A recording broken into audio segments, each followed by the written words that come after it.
মুসলমান সমাজে যারা দাবি রাখে না, এরা বুশের বক্তৃতার কারণে রাখে না, এরা বুশের বক্তৃতার খবরও জানে না। এটা আমার বক্তব্য। আমাদের সমাজে যে সমস্ত মুসলমান পুরুষ মুখে দাঁড়িয়ে রাখে না বুশের বক্তৃতার কারণে, না বুশের বক্তৃতার খবরও জানে না, এরা দাঁড়িয়ে রাখে না কেন? আমার বক্তব্য হলো এরা পরিবেশগত কারণে দাঁড়িয়ে রাখে না।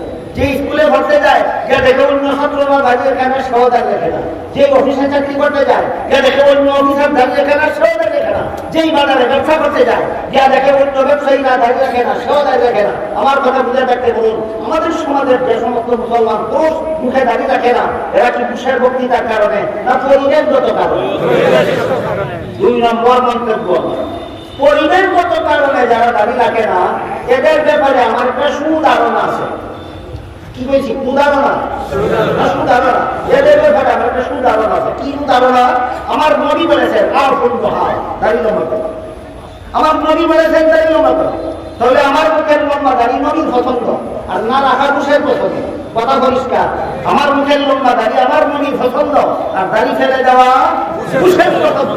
কাজেই আমি যদি মনে করি কাল হাসরের মাঠে বুশ আমাকে সুপারিশ করে পার করবে, তাহলে বুশের পছন্দ মতো চেহারাটা সাজানো দরকার।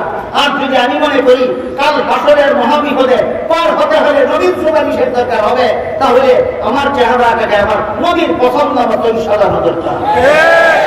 এই কথাটা যেদিন বুঝবে আমার সমাজের মুসলমান, সেদিন অবশ্যই এদেরকে শাসাতে হবে না, এদেরকে বোঝাতে হবে না, নিজের বুঝেই এরা দাঁড়িয়ে লম্বা করবে।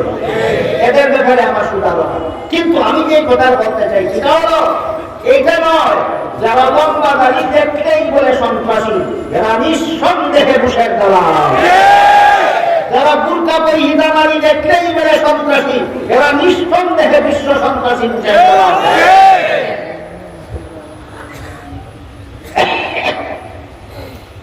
সংক্ষেপে বলছি,